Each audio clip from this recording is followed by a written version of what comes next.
আসসালামু আলাইকুম ওরহমতুল্লাহি ওয়া বারাকাতুহু। সম্মানিত দর্শক শ্রোতা, খানা পাকানো বা রান্না করে খাওয়ানো কি স্ত্রীর জিম্মাদারি নাকি জিম্মাদারি নয়? এই বিষয়ে আমাদের সমাজে দুই শ্রেণীর মানুষ দেখা যায়।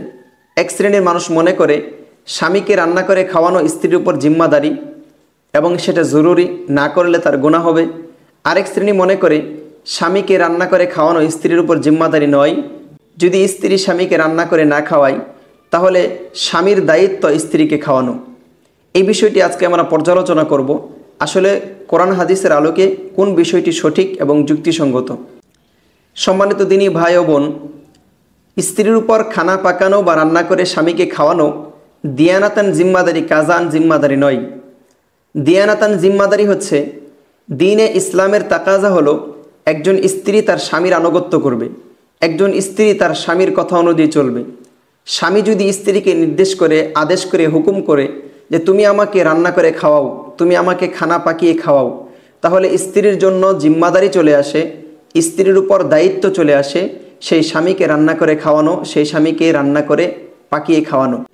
এবং এই বিষয়টি হাদিস থেকে জানা যায়।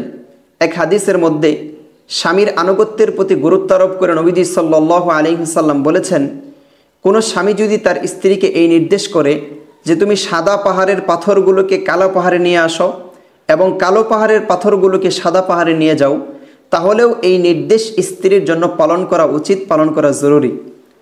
নবীজি সাল্লাল্লাহু আলাইহি ওয়াসাল্লাম হাদিসের মধ্যে কত বিশাল দায়িত্বের কথা বলেছেন। আর খানা পাকানো এটি তো ছোট্ট একটি দায়িত্ব। কাজেই এই খানা পাকানো, স্ত্রীকে রান্না করে স্বামীকে খাওয়ানো, এটি স্ত্রীর জিম্মাদারি, দায়িত্ব, দিয়ানাতান, এটি করা উচিত।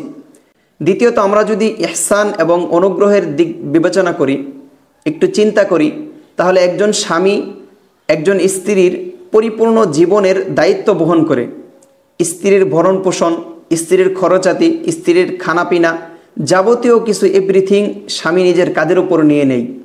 তাহলে স্ত্রীর কি মানবতার দাবি এই নয়, ইহসানের দাবি এই নয় যে স্ত্রীও তার স্বামীকে রান্না করে খাওয়াবে, স্ত্রীও তার স্বামীর আনুগত্য করবে, স্বামীর কথা অনুযায়ী চলবে, স্বামীর কথার বাহিরে সে যাবে না, স্বামীর আনুগত্যের মধ্যে সে লিপ্ত থাকবে। এটা স্ত্রীর জিম্মাদারি। আল্লাহ পাক রব্বুল আলামিন কোরআনে বলেছেন, আহসিন কামা আহসানাল্লাহু ইলাইক, তুমি তেমনভাবেই ইহসান করো, অনুগ্রহ করো যেমন আল্লাহ তোমার প্রতি অনুগ্রহ ইহসান করেছেন। কাজেই আমরা কোরআন এবং হাদিসের আলোকে বলতে পারি যে একজন স্ত্রীর উপর দিয়ানাতান এবং ইহসানান দাবি হচ্ছে সেই স্ত্রী তার স্বামীর আনুগত্য করবে, সেই স্ত্রী তার স্বামীকে রান্না করে খাওয়াবে। এটা স্ত্রীর দিয়ানাতান এবং ইহসানান জিম্মাদারি, কিন্তু কাজান জিম্মাদারি নয়। কাজান জিম্মাদারি নয় এই কথার অর্থ হচ্ছে স্ত্রী যদি কোনো কারণবশত স্বামীকে রান্না করে না খাওয়ায়, তাহলে স্বামী স্ত্রীর বিরুদ্ধে মামলা দায়ের করতে পারবে না, স্বামী স্ত্রীর বিরুদ্ধে কোনো কথা বলতে পারবে না তুমি কেন আমাকে রান্না করে খাওয়াইলে না। বরং স্ত্রীর নৈতিকতা, স্ত্রীর আমানতদারিতা এবং স্ত্রীর দিয়ানাতান, দিনদারিতার দাবি হচ্ছে সে তার স্বামীকে রান্না করে খাওয়াবে। আশা করছি বিষয়টি সকলের কাছে পরিষ্কার হয়েছে। কাজে এই ব্যাপারে আমাদের সমাজের মধ্যে দুই শ্রেণীর মানুষের বক্তব্য, একদল বাড়াবাড়ি করে, একদল ছাড়াছাড়ি করে, উভয়টাই সঠিক নয়। আমাদেরকে সঠিক বিষয়টি বুঝতে হবে, সঠিক বিষয়টি মানতে হবে। আল্লাহ তাআলা আমাদের সকলকে বুঝার এবং কথাগুলো গ্রহণ করার তৌফিক দান করেন। আমিন। ওয়া আখিরু দাওয়ানা আনিল হামদুলিল্লাহি রাব্বিল আলামিন। আসসালামু আলাইকুম ওয়া রাহমাতুল্লাহি ওয়া বারাকাতুহু।